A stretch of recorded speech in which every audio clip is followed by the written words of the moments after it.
സാരംഗപാണി സ്വാമി ക്ഷേത്രം കുംഭകോണത്തെ ഏറ്റവും പ്രധാനപ്പെട്ട വൈഷ്ണവ ക്ഷേത്രങ്ങളിൽ ഒന്നാണ് ശ്രീ സാരംഗപാണി സ്വാമി ക്ഷേത്രം. തമിഴ്നാട്ടിലെ ദിവ്യദേശങ്ങളിൽ ശ്രീരംഗത്തിനും തിരുപ്പതിക്കും ശേഷം 3-ാം സ്ഥാനമാണ് ഈ ക്ഷേത്രത്തിനുള്ളത്. 108 പ്രധാനപ്പെട്ട ദിവ്യദേശങ്ങളിൽ വിഷ്ണു ക്ഷേത്രങ്ങൾ എന്ന് പറയുന്നത്. തമിഴ്നാട്ടിലെ തഞ്ചാവൂർ ജില്ലയിൽ കുംഭകോണം നഗരത്തിന്റെ മധ്യഭാഗത്തായിട്ടാണ് ഈ ക്ഷേത്രം സ്ഥിതി ചെയ്യുന്നത്. കുംഭകോണം റെയിൽവേ സ്റ്റേഷനിൽ നിന്നും ഏകദേശം 2 കിലോമീറ്റർ ദൂരമേ ഇവിടേക്കുള്ളൂ.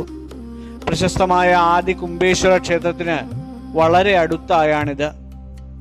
ഈ ക്ഷേത്രം വിവിധ കാലഘട്ടങ്ങളിലായാണ് ഇന്നത്തെ രൂപത്തിലെത്തിയത്. 10-ാം നൂറ്റാണ്ടിൽ ചോള രാജാക്കന്മാരാണ് ആദ്യകാല നിർമ്മാണങ്ങൾ നടത്തിയത്.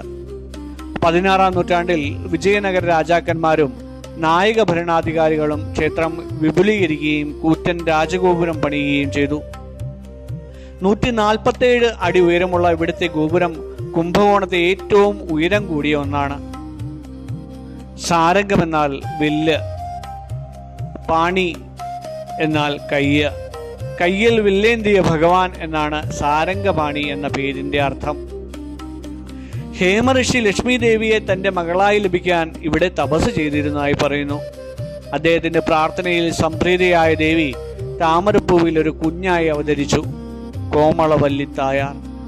പിന്നീട് ഭഗവാൻ വിഷ്ണു വൈകുണ്ഠത്തിൽ നിന്നും ഈ രഥത്തിൽ വില്ലേന്തി ഇറങ്ങി വന്ന് ദേവിയെ വിവാഹം കഴിച്ചു എന്നാണ് ഐതിഹ്യം. ഭക്തനായ തിരുമഴയിസൈ ആഴ്വാരുടെ അഭ്യർത്ഥന പ്രകാരം പള്ളി കൊള്ളുന്ന ഭഗവാൻ എഴുന്നേൽക്കാൻ ശ്രമിക്കുന്ന ഭാവത്തിലാണ് ഇവിടുത്തെ പ്രതിഷ്ഠ, അതായത് ഉത്ഥാന സായനം. ഈ ക്ഷേത്രത്തിന്റെ പ്രധാന ഭാഗം, അതായത് ഗർഭഗൃഹം, കല്ലിൽ കൊത്തിയെടുത്ത ഒരു കൂറ്റൻ രഥത്തിന്റെ ആകൃതിയിലാണ് നിർമ്മിച്ചിരിക്കുന്നത്. കുതിരകളും ആനകളും വലിക്കുന്ന ഈ രഥത്തിന് 2 വശങ്ങളിലും മനോഹരമായ ചക്രങ്ങളുണ്ട്. ഭഗവാൻ വിഷ്ണു വൈകുണ്ഠത്തിൽ നിന്നും ഈ രഥത്തിലാണ് ഭൂമിയിലേക്ക് എഴുന്നള്ളിയതെന്നാണ് വിശ്വാസം. സാധാരണയായി വിഷ്ണു ഭഗവാന്റെ ശയനരൂപം പൂർണ്ണമായി കിടക്കുന്ന രീതിയിലാണ് കാണാറുള്ളത്. എന്നാൽ ഭഗവാൻ എഴുന്നേൽക്കാൻ ശ്രമിക്കുന്ന ഭാവത്തിലാണ് പ്രതിഷ്ഠിച്ചിരിക്കുന്നത്. പ്രശസ്ത ആഴ്വാർ ഭക്തനായ തിരുമഴൈസൈ ആഴ്വാർ ഭഗവാനെ പാടി സ്തുതിച്ചപ്പോൾ ഭഗവാൻ അദ്ദേഹത്തിന് മറുപടി നൽകാനായി എഴുന്നേറ്റു എന്നാണ് ഐതിഹ്യം.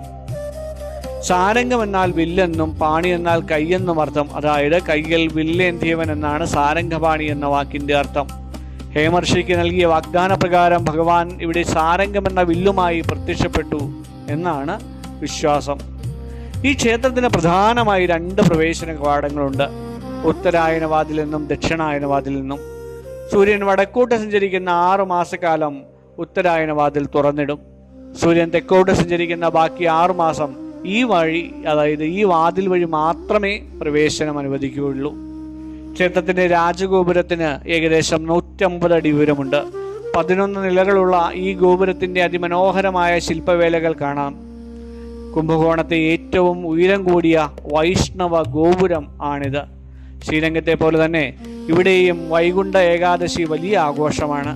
എന്നാൽ ഇവിടെ പ്രത്യേകമായി സ്വർഗവാതിലില്ല, പകരം ഉത്തരായന വാതിലിലൂടെയുള്ള പ്രവേശനം മോക്ഷദായകമായും കണക്കാക്കുന്നു. ക്ഷേത്രത്തിന് സമീപത്തുള്ള പുണ്യതീർത്ഥമാണ് ഹേമ പുഷ്കരണി. ലക്ഷ്മി ദേവി ഹേമഋഷിയുടെ മകളായി ഈ കുളത്തിലെ താമരപ്പൂവിൽ അവതരിച്ചു എന്നാണ് ഐതിഹ്യം.